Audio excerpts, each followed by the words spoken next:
Hello friends, আমি একটা video করছি। একটু রাতই হয়ে গেছে ভিডিওটা, তবুও আমি করছি এখানে। আমি এখানে হঠাৎ করে একটা ভিডিও চোখে পড়লো, তো অনেক কিছু বুঝলাম যে কেসের যন্ত্রণা মানুষজন ভোগ করতে শুরু করেছে।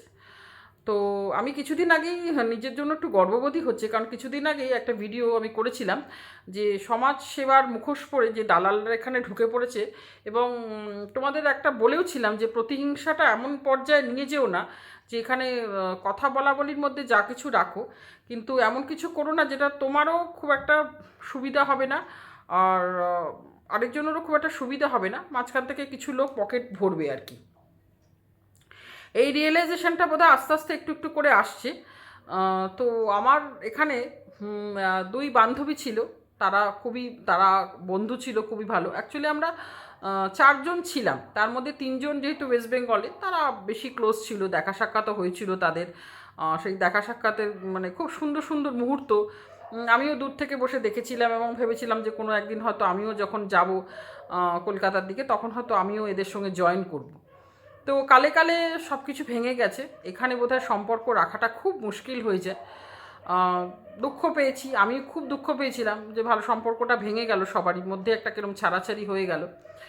তো এখন মানে একটা ভিডিও দেখে বুঝলাম দুজনের অনেক দিন পরে দুই বান্ধবীর দেখা হয়েছে, সত্যি তারা ক্লোজ ছিল এবং ভেঙেছিল। এখন কাউকেই আমি দোষ কীভাবে সেভাবে দেব না।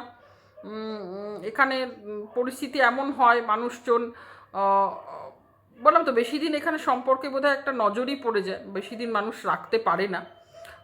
আমারও যাদের সঙ্গে একটু ভার্চুয়াল ওয়ার্ল্ডে যেটুকু আছে সেটার মধ্যে অনেক আপস অ্যান্ড ডাউনস কিছুটা গেছে, যদিও আমি খুব পার্সোনাল লেভেলে যাই না।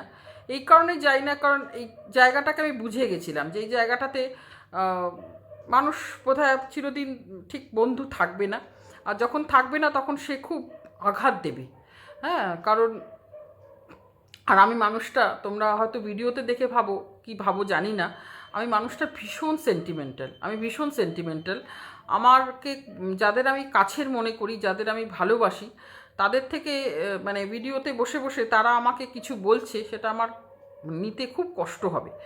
যেটুকু দুটো একটা পেয়েছি, বেশি কেউ আমিও কাউকে নিয়ে যেহেতু বলি না, সেহেতু আমাকে নিয়ে খুব বেশি কিছু বলে না। তবুও কিছু মানুষজন দিদি বলতো, হ্যাঁ, তার গানের আমি প্রশংসা করতাম। সেই মানুষকে দেখেছি টাইটেল দিচ্ছে যে হায়দ্রাবাদি ম্যাডাম আপনাকে আজকে কিছু বললাম। ভিডিওর ভেতরে যে কী বলেছে শুনতেই ইচ্ছা করেনি, কারণ ওই আর কি বললাম না যে সেন্টিমেন্টাল মানুষ তো থাক, সে যা বলার বলেছে। সে যখন দিদি থেকে এখানে সহজেই হায়দ্রাবাদি ম্যাডাম হয়ে যায়, ওই আর কি। অনেকে আগেও, তার আগে অনেকে এরকম ভালোবাসতো, তারা তারপরে অনেক কিছু বলেছে। যখনই কন্টেন্টের সংঘাত লাগে তখনই অনেক কিছু শুনতে হয়েছে, আমাকেও শুনতে হয়েছে। আমিও হয়তো খুব ম্যাক্সিমাম সময় আমি ইগনোর করেছি, কিন্তু কখনো কখনো হয়তো আমাকেও মুখ খুলতে হয়েছে বা কারোর জন্য মুখ খুলেছি। তো তারপরেও আমারও সম্পর্কের ভাঙা, যাকে প্রথম ফোন নাম্বার দিয়েছিলাম সেই এক সময় তার সঙ্গে কিছু নেই। কিছুদিন আগে আমি বলেছিলাম যে শুধু খারাপ লাগতো যে যে মানুষগুলো খুব বাজে কথা তাকে বলেছে, আমাকে শুধু না তাকেও বলেছে, তাদের সঙ্গে তার খুব সহজেই মিল হয়ে যাওয়া, সেখানে হয়তো আমি দোষী, আমার সেই জায়গাগুলোকে মেনে নিতে আমি পারিনি। যদিও এখানে এগুলো খুব সহজেই হয়ে যায়, কিন্তু আমি বললাম তো আমি মানুষটা অন্যরকম বলে আমি মেনে নিতে পারিনি, ওটা আমার ভালো লাগেনি। কারণ আমি খুব খারাপ ভিডিও হয়তো করি না, কিন্তু যারা সেই পর্যায়ের ভিডিও করে তাদের সঙ্গে আমি খুব একটা সখ্যতা রাখবো এরকম ভাবতেও পারি না।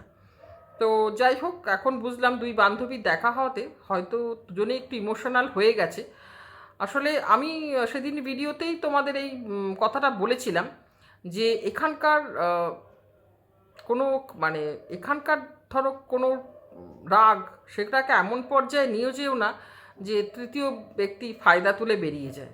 এখন সেটাই হয়েছে, কিছু তৃতীয় ব্যক্তি এখানে ঢুকে পড়ে দুজনের মধ্যে একটা রাগারাগি বা একটা কন্ট্রোভার্সি রিলেটেড ঝগড়াকে অন্য জায়গায় ইনক্যাশ করছে তারা।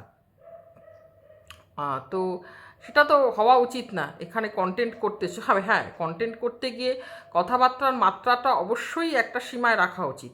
আজকে যদি সেই সীমা যারা ছাড়িয়েছে তাদের নিয়ে আমি দৌড়তে পারতামই, কিন্তু ওই ইচ্ছাই করেনি। কারণ আরেকটা কথা বলছি, এখানকার লোককে এত পাত্তা দেবো কেন? তারা কে যে আমাকে তারা ডেসক্রাইব করবে বা আমার কিছু নিয়ে তারা বলবে? হু দ্য হেল দেয়ার, এরকমভাবেই আমি চলি। তো সেই জন্য পাত্তাই দিইনি তাদের, যারা সেই লেভেলের কথাবার্তা বলে। হ্যাঁ, কারণ কিছু মানুষ এখানে মানসিকভাবে অসুস্থও আছে, মানে আমি মনে করি যারা পরে জানতেও পেরেছি ওষুধ টষুধ খায়, তারা মানসিকভাবে সুস্থ নয়, তাদের থেকে অসুস্থ তারা যদি পাগলামি করে, তো সেই পাগলামি নিয়ে আমি আবার কোথায় ছুটতে যাব? তো এই হচ্ছে ব্যাপার। তো এখানে ওই মানে বললাম তো, মানে এখানকার যেটুকু ঝগড়া সেটুকু এখানের মধ্যে রেখে দেওয়াই ভালো। কত লক্ষ লক্ষ টাকা আমরা এখান থেকে ইনকাম করি বলো তো? কত টাকা আজকে যেটুকু বা ইনকাম করেছি, এইরকম যদি কেসের পেছনে ছুটতে হয়, এক তো ফিজিক্যাল হয়রানি, মেন্টাল হয়রানি, প্লাস সঙ্গে ইকোনমিক্যাল হয়রানি যদি এতটাই হয়, তাহলে আর ভিডিও করে কী লাভ? তুমি দেখেছো সৌমালি অধিকারীকে নিয়ে এত কিছু যে হলো, এত কিছু বললো, ও কোনো কেস করেছে এরকম কোনো খবর এসছে? মানে একদম তো হেরা তো সবাই বলে ওই সবাইকে উস্কাচ্ছে এ করছে, সেগুলো বাজে কথা, ওইসব বাজে কথা না।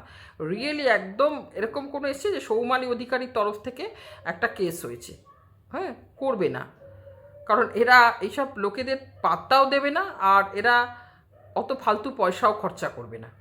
খুব একটু হলো স্ট্রাইক একটু দিয়ে দেয়, যখন দেখে কেউ খুব বাড়াবাড়ি করছে হয়তো একটা স্ট্রাইক দিয়ে তাকে একটু সচেতন করে যে মাত্রা ছাড়াচ্ছ, বা তার স্ট্রাইকের যেগুলো আছে আর কি, স্ট্রাইক তো মাত্রা ছাড়াটা না, স্ট্রাইকের হচ্ছে কতগুলো নিয়ম আছে, যেখানে গুগল মানে ইউটিউবে সুযোগ দিয়ে দিয়েছে।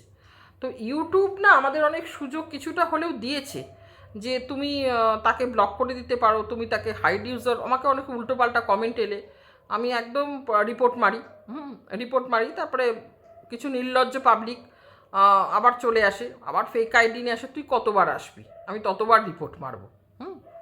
তো এই হচ্ছে কথা। তো যাই হোক, বন্ধুত্ব এখানে থাকে না, তো এই বন্ধুত্বটা না থাকলেও এতটা শত্রুতা করারও কোনো দরকার আছে বলে মনে করি না, মানে একদম আইন আদালত অবধি। তো দুই বান্ধবীর যদি কালকে কোনোভাবে মিল হয়ে যায়, কারণ দুজনেই দুজনকে বলেছে, এটা তো অবশ্যই আমি মিথ্যা কথা বলবো না, তাহলে আমি তৃতীয় ব্যক্তি হিসেবে খুবই খুশি হব। কারণ এই তো দুদিনের জীবন। আজকে সন্দীপ একটা ভিডিও করেছে, সন্দীপের প্রথম একটা ভিডিওতে লাস্ট পার্টটা দেখো ভাই, যে ভালো কথা বলছিস তখন তো প্রশংসা করতে হবে, ভীষণ ভালো, ভীষণ ভালো, যেটা অ্যাকচুয়ালি আমি জীবনে খুব ফলো করি, যে সত্যি তো সব কিছু ছেড়ে যেতে হবে। আর এখন আমাদের এমন একটা বয়স হয়েছে না, এখন সত্যি কথা মানে কিছু একটা যখন হারাই, দুদিনের হয়তো মন খারাপ হয়, 3 দিনের দিন ভাবি যে পুরো পৃথিবীর মায়া কাটিয়ে আমাকে একদিন চলে যেতে হবে, সেখানে একটা ছোটোখাটো কিছু আজকে হারিয়ে গেছে কি ভেঙে গেছে, এইটুকু মায়া নিয়ে কেন দুঃখ করব? তাই আজকাল আর দুঃখ পাই না। আর সত্যি তো সব ছেড়ে চলে যেতে হবে, আর দুদিনের জীবন, সেখানে মানে পারিবারিক ক্ষেত্রে বা সম্পর্কের ক্ষেত্রে ঠিক আছে, অনেক সময় এমন কিছু হয়ে যায় যে সম্পর্ক রক্ষা করা যায় না, সম্পর্ক থেকে বেরিয়ে আসতে হয়, কিন্তু এই ভার্চুয়াল ওয়ার্ল্ডে এসে হয়তো খুব বন্ধুত্ব যদি বা নাই বা করি, এতটা শত্রুতাকে এমন পর্যায়ে নিয়ে যাব কেন, যেখানে আমারও মানে মানে অর্থদণ্ড যাবে, হয়রানি হবে। তাই কেস করার আগে তোমরা 10 বার ভাববে যে কেস করে এখানে কি তোমার খুব একটা লাভ হবে, নাকি তোমারও ক্ষতি তারও ক্ষতি। সুতরাং এখানকার জিনিসটা এখানেই থামিয়ে দাও। হ্যাঁ, তাকে ইগনোর করতে পারলে করো। হ্যাঁ, কারণ কথাবার্তা আমি মানে বাড়তেই থাকে আর কি কন্ট্রোভার্সি। আর যদি মনে করো যে দুজনে মিলেই কন্ট্রোভার্সি করে কিছু ভিউজ করেছি, তাহলে দুজনেই ফায়দা তুলেছো, আজকে আবার কেন কোর্ট চত্বরে ঘোরাঘুরি করা। তো এটুকুই আমার মেসেজ ছিল।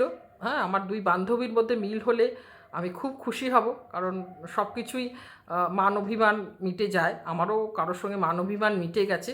আর আমি মানুষটা আবার খুব সেন্টিমেন্টাল, আমি চট করে কিছু কিছু জিনিসকে নিতে পারি না, আবার যাদের ভালোবাসি আবার চট করে ভুলেও যাই তাদের কোনো রকম রাগ অভিমান।